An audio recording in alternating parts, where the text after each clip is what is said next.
I met Ethan when we were both working the evening shift at a small coffee shop in Portland.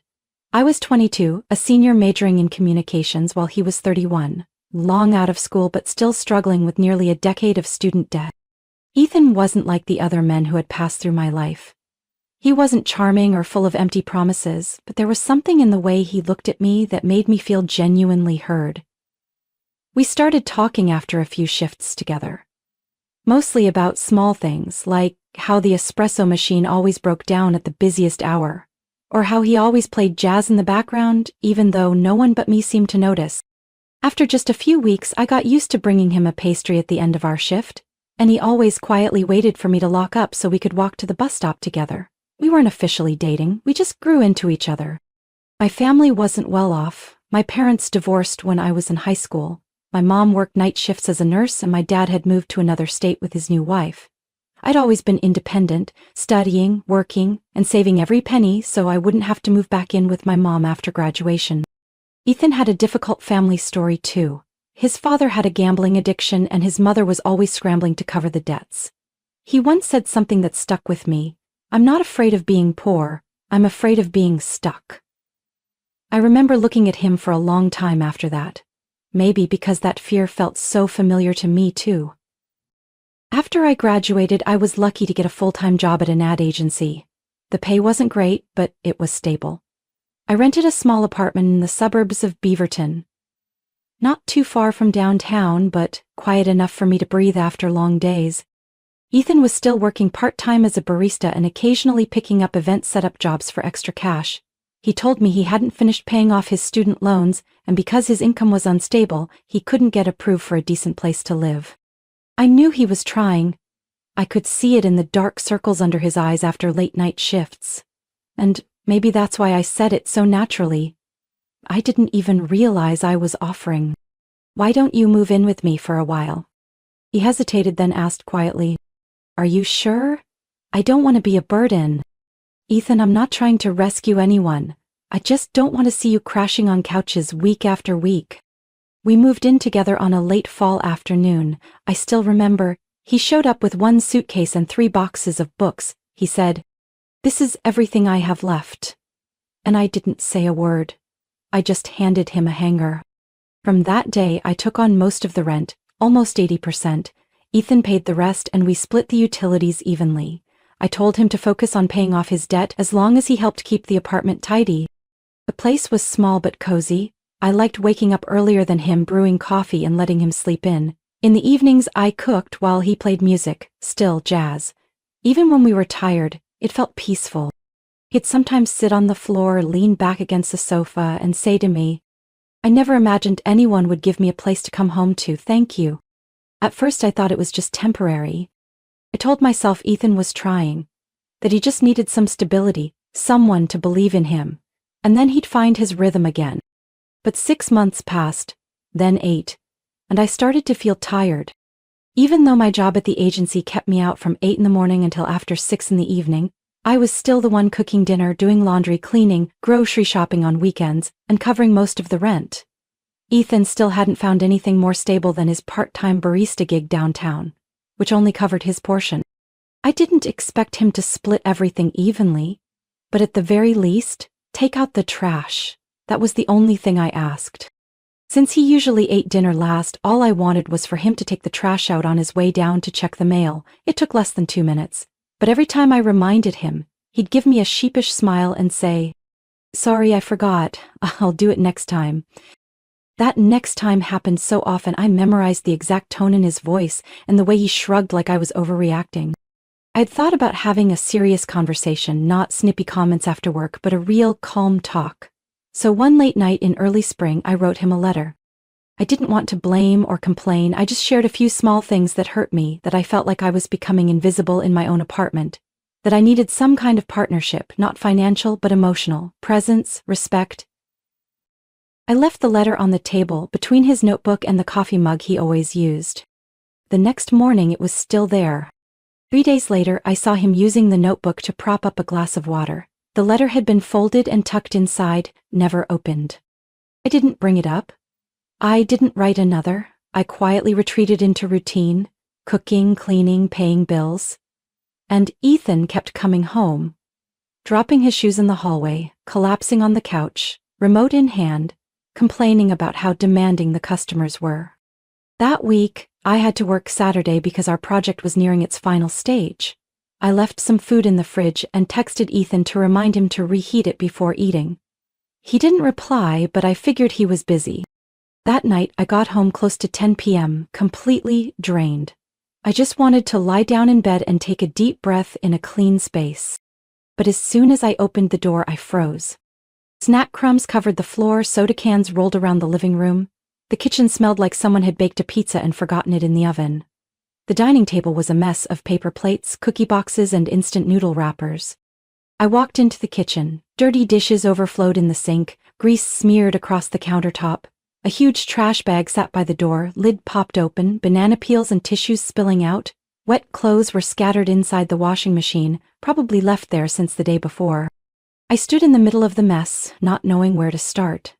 My eyes stung, not from the garbage smell but from the feeling that I'd just walked into a place that no longer felt like home.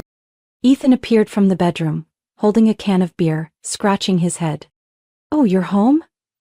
I was going to clean up, but I lay down for a bit and fell asleep. He looked around and gave a lazy smile. "Yeah, it's kind of messy, but I'll clean it tomorrow, okay?" I stayed still. I just walked into the bathroom, washed my face for a long time, then quietly returned to the kitchen and started cleaning. I needed to make this apartment feel like a place I could breathe again. Ethan never came near. He sat back on the couch, kept watching the sports show. I could hear the announcer's voice between the sound of a beer can popping open. I realized maybe he never truly saw this place as home. That night, after scrubbing down the kitchen and picking up every last crumb from the living room floor, I faced Ethan and met his gaze, and said in the calmest voice I'd ever used, "Starting next month you'll pay half the rent, and I'm no longer cooking, doing laundry, or cleaning for you." Ethan raised his eyebrows like he'd just heard something absurd. "What?" he asked, narrowing his eyes with suspicion. "I'm not your maid, I'm not your mother, I'm your roommate. And if you still want to live here, you need to share responsibility fairly." He scoffed. "It's not like I ever asked you to do any of that." "You didn't ask," I repeated. "But you never said thank you either." Ethan sat down, ran his hand through his hair. "Kinsley, you're overreacting. My mom used to do everything for my dad and she never complained." I froze. That sentence felt like ice water poured straight down my spine. Women weren't born to inherit someone else's mother's chores. Without a word, I went to my room, closed the door, and wrote a to-do list. One that didn't include him. Ethan's name wasn't on it anywhere. From that day on, I changed. I woke up early, made breakfast just for myself, and left the kitchen spotless every time I used it. I bought a small laundry basket just for me, so my clothes wouldn't get mixed with his constant pile. I even installed a small digital lock on the washer, only I knew the code. At first, Ethan thought I was sulking. He didn't lift a finger, still left his wet socks on the couch, dirty dishes in the sink, and waited for me to cave like before. But I didn't budge. When he asked, "Aren't you cooking anything?" I replied, "I already ate." When he frowned at his wrinkled clothes, "Where's my white dress shirt?" I just said, "It's not mine." One time, he was late for work because he couldn't find a single clean pair of socks. I watched him run around the apartment tugging at his hair, cursing, then looking at me like I was the reason his world was falling apart. I just sipped my coffee, read the newspaper, and stayed silent, like I lived in a completely separate life. A week later, my company held its first quarter review meeting. Even though the recent project had been intense, I gave it my all, and for the first time that effort was recognized. My boss, Cynthia, stood at the center of the room, smiling as she spoke. "I want to give a special thank you to Kinsley. No one expected someone who's been here less than a year to turn such a tough campaign into a creative win. She not only worked hard but had excellent instincts. Kinsley, fantastic job." Everyone applauded. I blushed but couldn't stop myself from smiling.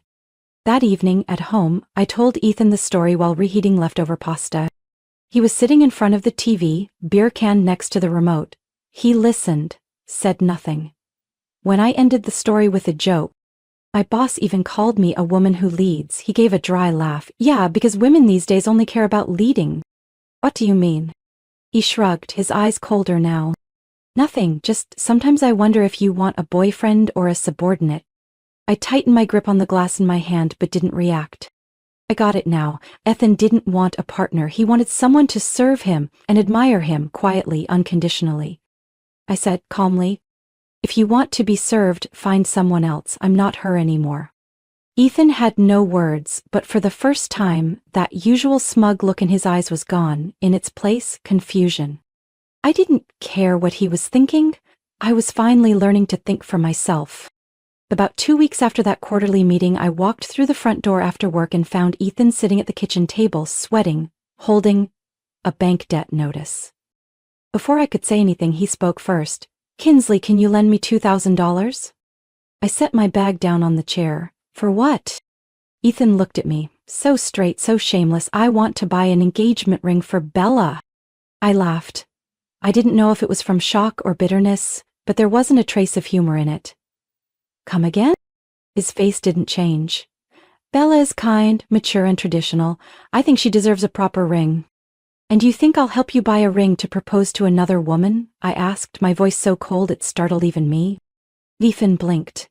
"It's not like that. I mean, you always supported me.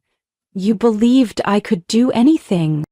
I held his gaze, then slowly shook my head. "No, Ethan, I used to believe, but that belief is gone." I simply took out my phone, opened the banking app, and transferred my final month's rent payment, my half, to the landlord. Then I looked up and said clearly and firmly, "You have until the end of the month to move out of this apartment." The next night, Ethan came home reeking of beer, his shirt wrinkled, his eyes bloodshot. 3 short knocks landed on my bedroom door, then pushed it open like this was still his home. I was folding laundry, so I just glanced over and asked, "What is it?"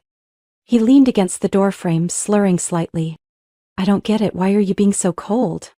I set the pile of shirts aside.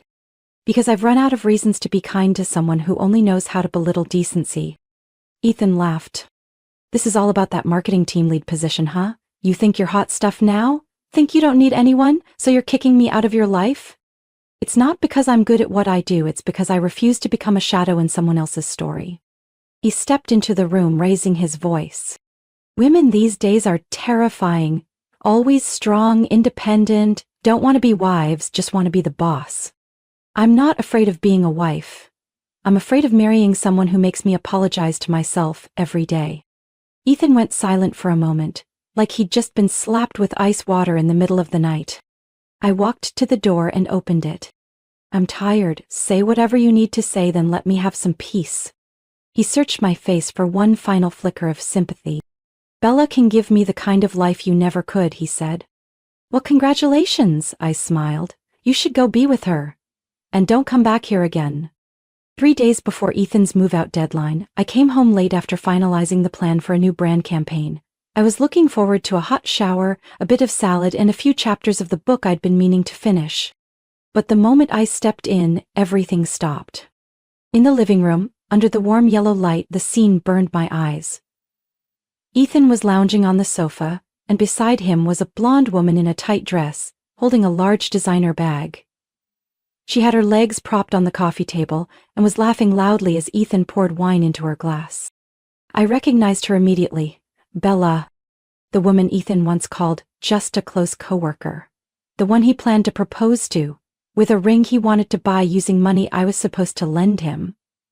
The one he said was sweet, traditional, and not like you. No warning call, no text asking if I'd be home early. I paused for a moment, then acknowledged them with a slight tilt of my head. "Hello," I said, keeping my voice steady. Bella glanced at me, lips tight, eyes indifferent. "Oh," she said slowly, "I thought you'd already moved out." Without a word, I set my coat on the chair and walked to my bedroom. But as I finished changing and went out to get water, I heard Bella's voice from the living room. "Are you serious? I still don't get why you lived with someone like that for 2 years. Ethan's laugh rang out. "Trust me, I don't know how I lasted that long either. But she was convenient. Covered most of the rent, cooked, cleaned, didn't complain like other girls." I froze behind the door, my hand clenched around the cabinet edge. Bella snorted with a sneer in her tone. Wow, you really let her support you. Not exactly support, Ethan replied, like he was reminiscing about an old joke. I just took advantage, really. I mean, back when I was dead broke, who wouldn't want someone willing to pay 80% of the rent without asking questions? Then he added, in a tone I'll never forget. She always tried to please me. Kinda sad, honestly, but she had no spark. You know me, I was never into plain girls. I stood motionless. Not because I was surprised, but because his words confirmed everything I had long suspected. I had been used. Not just for money, but for my trust. I didn't walk out. I didn't confront them. I returned to my room, quietly opened the drawer, and pulled out an old trash bag I'd saved for getting rid of clutter. One by one, I removed every photo from the walls, those snapshots I once thought were real. I took down every memory, like peeling off a mask I'd worn too long. I stared at the bare white wall in front of me and knew I'd just turned the page. No more halfway. No more forgiving selfishness disguised as love. Ethan could sit there with his wine and his new girl, but me? I wouldn't let this end in silence. I began drafting a plan, carefully, in a way Ethan could never see coming. 2 months after Ethan moved out, I had settled back into my rhythm. No more beer cans popping after work, no more sink filled with dishes I didn't use, no more blank stares that treated my effort like obligation. The apartment had turned into a quiet little world I hadn't realized I would love this much. But then, on a Tuesday evening as I entered the apartment lobby and checked my mailbox, I found an ivory envelope with gold trim. Printed on the front were the names of 2 people I had no desire to ever see again. Ethan Brooks and Bella Ashford. I lingered at the doorway, fingers tight around the envelope, then opened it once I was inside. It was an ornate, extravagant wedding invitation, clearly stating the ceremony would be held at an estate in the suburbs of Lake Oswego, a place only well-off families could afford to host an event. But what made me freeze wasn't the invitation itself. It was the handwritten note in the top left corner. Crooked, but unmistakable. Kinsley, you should come see the life I was meant to have. I read it again, then again. Not because I didn't believe my eyes, but because I couldn't believe someone could be that petty. A wedding invitation meant not to share joy, but to flaunt, to trample, to declare victory. I held the card in my hand, staring at that line like it was the final drop that tipped the glass. But instead of getting angry, I laughed. Ethan was still Ethan, still thinking that changing his shirt and his girlfriend could cover up the emptiness at his core. I set the invitation down, opened my laptop, and started searching. Bella Ashford. Her Instagram was still public. No surprise for someone who loved to show off. I scrolled quickly through carefully filtered photos. Wine parties, resort check-ins. Then I paused on a series of pictures from 7 months ago. The man standing next to Bella in those photos was named Jake Carson. Tall, kind smile, eyes that felt genuine. In one of the captions, Bella had written, 7 years with one person. But the photos suddenly stopped, and Jake was gone from every post after that. I opened Facebook, searched his full name, and found him. A simple profile picture, just an ordinary man. Nothing flashy, nothing fake. I sent a friend request, and to my surprise he accepted it 10 minutes later. I sent a short, honest message. Sorry if this is strange, I'm Kinsley, Ethan's ex. I know you dated Bella. I just wanted to ask you something. The message was read 2 days later. But when he replied, I read every word, over and over. Hi Kinsley, yes, I'm Jake. I was with Bella for almost a decade and I never imagined she could cheat until I saw her and Ethan in my car. We kept talking. Each message from Jake painted a fuller picture, not just of Bella but of things I hadn't dared believe before. Bella had cheated, more than once, and the last time had been with Ethan, while she and Jake were still living together. You're the second one they've stepped on, I wrote back, and now they think they can do it again, at their wedding. Jake was silent for a while, then asked, Are you going? I am, but I don't want to go alone. I took a deep breath and sent one last message. Would you be my +1? The typing bubble appeared. 1 minute. Then 2. Finally he replied. I'll come. Not to get revenge, but to look them in the eye. And let them know we're no longer the ones left behind. That afternoon the Oregon sun glowed golden, spreading across rows of white silk-covered chairs by the lake. The wedding was outdoors, held at a luxurious mansion once featured in an architectural magazine for its classic American elegance. The violin played a familiar wedding tune as Jake and I walked through the gate, not holding hands but perfectly in sync. From the moment we entered, I felt the shift in the air. Curious glances turned our way, whispers rising between flutes of champagne and awkward laughter. But I didn't care. And Jake? He walked like he belonged there. Ethan saw me first. He was standing by the archway, shaking hands with some distant relatives, when he froze. In a split second, his eyes landed on Jake. And I saw it clearly. His face turned pale, jaw clenched, his hand squeezing the invitation so tightly it nearly creased. But he couldn't do anything. Not now. Not in front of nearly 200 guests, many of whom were Bella's family's business associates. Ethan simply turned away, lips pressed tight. And I knew he was swallowing a rage he couldn't spit out. The ceremony began a few minutes later. As soft music filled the air, the guests rose to their feet, ready for the bride's entrance.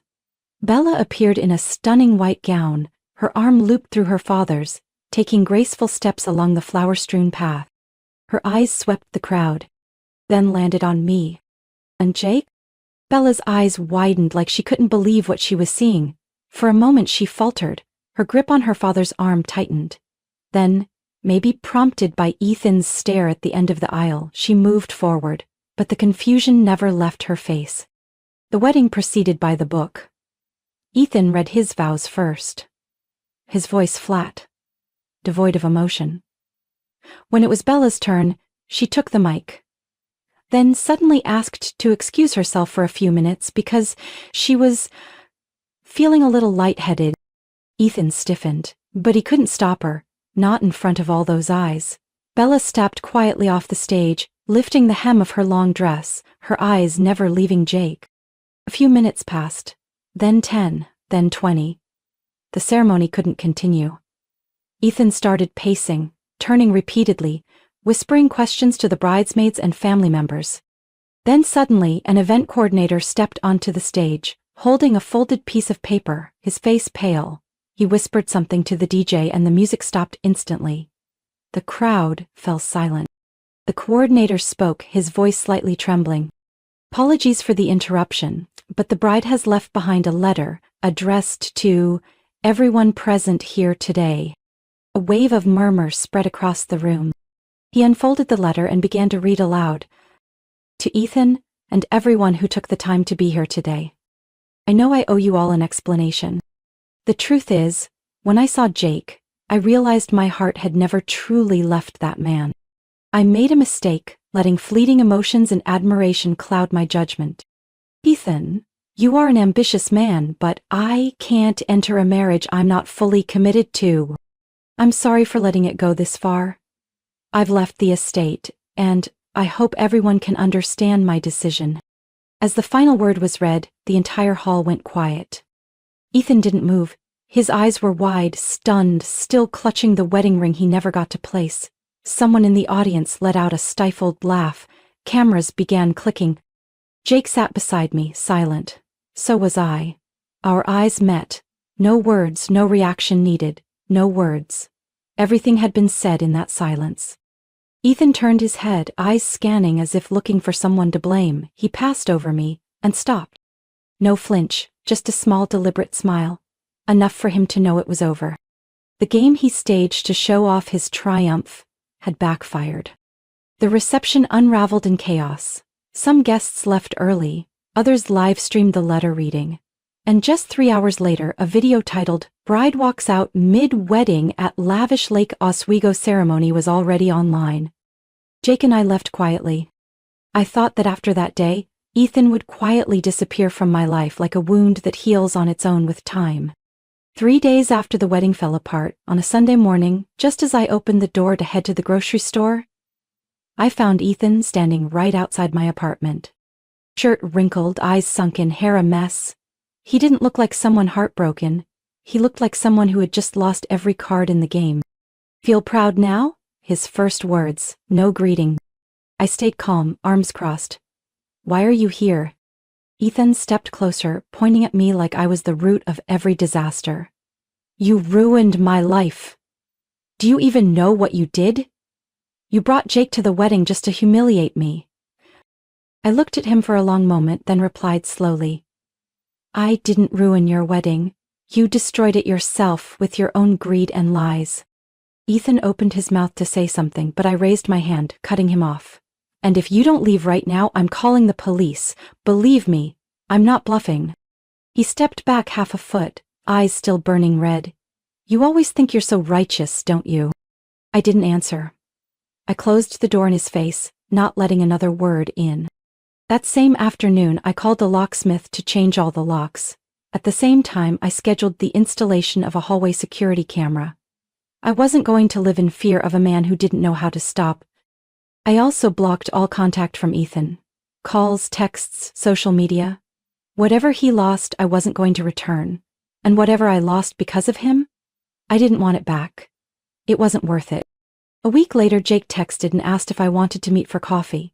He said he had something to share and Bella would be joining. I hesitated but eventually agreed, not out of curiosity, but because I needed closure for everything left unfinished. We met at a small cafe on a hill where the air always carried a soft scent of pine, and the background music never drowned out real conversation. Bella arrived first. She no longer wore the overdone outfits, just a simple beige sweater, light makeup. She looked more real. "Kinsley," she said as she saw me. Her voice was no longer haughty but gentle, sincere. "I know no apology can undo what happened, but I still want to say, I'm sorry. For underestimating you, for believing Ethan, and for thinking you were someone easy to manipulate." Jake, sitting beside her, gave a small nod. "Thank you for giving us the chance to end this peacefully."